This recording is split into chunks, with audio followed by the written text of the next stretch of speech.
프리미어리그 10라운드 쉽게 풀릴 것이라 예상되던 이번 경기는 전반부터 크리스탈 팰리스의 전술에 토트넘은 당황스러웠습니다. 텐백을 구사하며 잔뜩 웅크릴 것이라 예상되던 크리스탈 팰리스는 이날 토트넘과 동일한 전방 압박 전술을 들고 나왔고, 양 팀은 전반 45분 내내 엎치락뒤치락 하면서도 서로에게 치명적인 한 방을 내주지 않았는데요. 지난 9라운드 풀럼전에서 손흥민에게 진로 방해하지 말라며 역정을 내던 매디슨과의 사이가 조금은 어색한 듯, 손흥민에게 기회가 오는 길목에 매디슨이 서 있었고, 매디슨은 플레이메이커 역할보단 직접적인 슈팅으로 가져갔습니다. 전반전 토트넘에게 기회가 오자 손흥민은 손을 들어 자신의 위치를 알렸지만 매디슨은 그대로 공을 갖고 돌파하다 결국 찬스는 무산되기도 했는데, 그러자 토트넘 팬들은 매디슨이 욕심만 안 부렸어도 골로 이어질 수 있었다. 축구는 11명의 팀플레이가 빛나는 운동이지 개인이 하는 것이 아니다라며 쓴소리를 뱉었습니다. 매디슨은 계속해서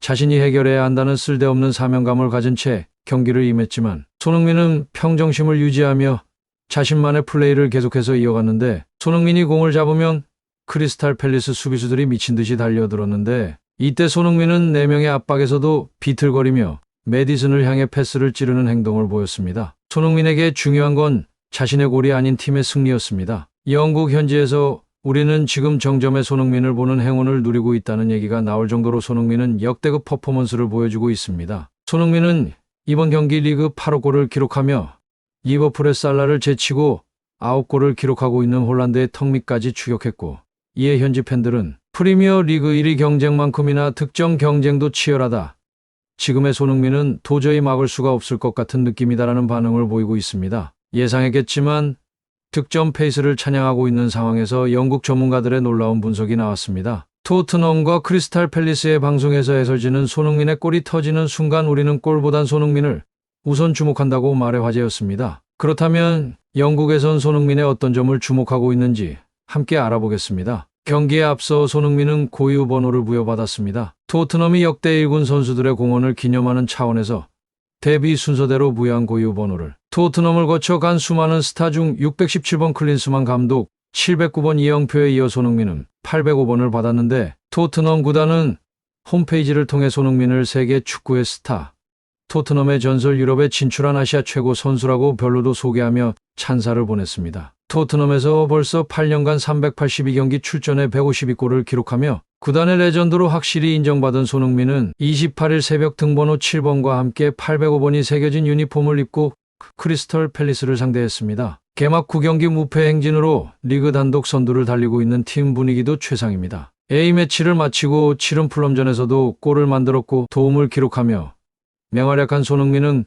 크리스털 팰리스를 15번 만나 7골 2도움으로 강한 면모를 보이고 있어 리그 8호 골에 대한 기대감을 키우고 있었습니다. 손흥민은 28일 영국 런던의 세러스트 파크에서 열린 크리스털 팰리스와의 2023-24 EPL 10라운드 원정 경기에서 이날 손흥민은 4-2-3-1 포메이션의 최전방 스트라이커로 나서며 이성 공격은 히샤를리송과 제임스 매디슨, 데얀 쿠루세부스키가 출전했습니다. 토트넘은 전반전에 고전을 면치 못했는데 볼 점유율은 토트넘이 73% 대 27%로 월등히 앞섰지만 정작 슈팅 숫자는 3대8, 유효 슈팅은 0대2로 밀리는 경기가 이어졌습니다. 아무런 소득 없이 끝난 전반전이 지나고 후반전 들어 토트넘은 분위기 반전에 성공했습니다. 후반 8분 크리스털 팰리스의 자책골이 나왔는데, 매디슨이 오른발로 강하게 찬 공이 골대 앞에 있던 크리스털 팰리스 수비수 조엘 워드의 발에 맞고 그대로 골문 안으로 들어가면서 토트넘의 운 좋은 골이 터졌습니다. 이후 토트넘은 후반 19분 히샬리송과 2부 비수마를 빼고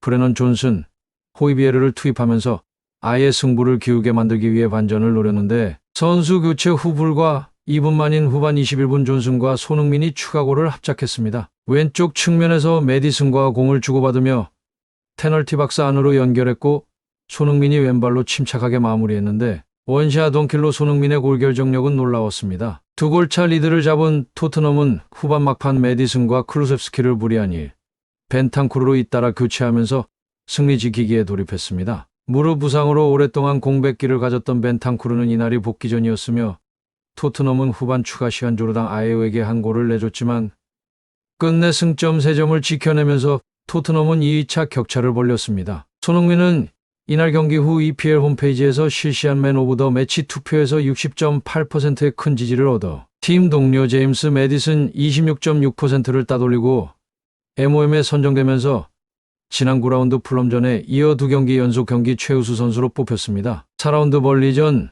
7라운드 리버풀전을 포함해 이번 시즌 토트넘의 10경기 중 4경기에서 MOM을 휩쓸었는데 각종 매체 평점도 단연 톱클래스였습니다. 손흥민은 축구 통계 전문 사이트 풋모은 7.7점으로 양팀 통틀어 최고점을 기록하면서 후스코어드닷컴은 손흥민에게 토트넘 선수 중 가장 높은 7.3점을 줬습니다. 손흥민은 경기 후 영국 스카이 스포츠와 인터뷰에서 겸손한 자세를 보였습니다. 손흥민은 우승 관련한 질문에 리그 우승을 전혀 생각하지 않고 있다. 나는 EPL에서 경험이 있기 때문에 우리가 리그에서 우승할 것이라는 말을 할 수 없다며 아직 시즌 초반이기 때문에 그라운드에서 겸손함을 유지하고 싶다고 심정을 밝히면서 손흥민은 이어 우리는 매 경기에서 승점 3점을 얻기를 원한다. 그러고 나서 시즌 마지막에 어떤 일이 있을지 지켜보고 싶다면서 매 순간을 즐기고 있다. 선수들은 모두 이기기 위해 열심히 노력하고 있다. 나도 이 자리에서 그들을 도울 수 있어 매우 행복하다고 전했습니다. 그리고 손흥민의 스트라이커 전향이 어떻게 된 일인지 알아본 매체는 케인이 떠난 뒤 스트라이커의 부재는 심각한 전력의 손실이라며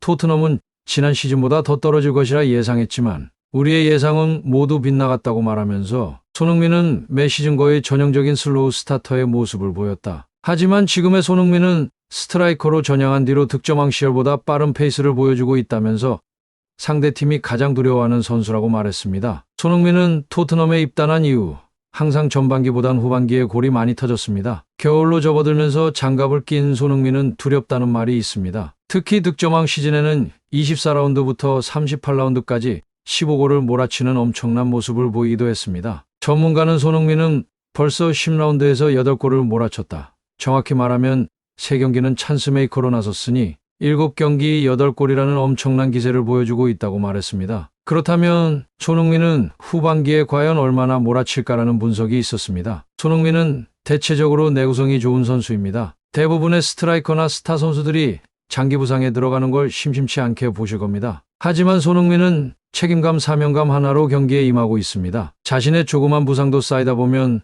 선수 생명에 심각한 치명타가 될 텐데 손흥민은 항상 팬들에게 좋은 모습을 보여줘야 한다. 선수가 팬들에게 보답할 수 있는 유일한 일이라고 말하고 있습니다. 지난 A매치도 사실 쉬었다가도 되는 손흥민은 팬들을 위해 뛰겠다고 말하면서 경기에 임했는데 이런 선수를 과연 누가 미워할 수 있을까요? 지금의 손흥민은 다른 선수들과 달리 최고참으로 접어든 나이의 하락세가 아닌 더욱 성장 중입니다. 과연 토트넘을 어디까지 계속 이끌어갈지 주목되고 있습니다.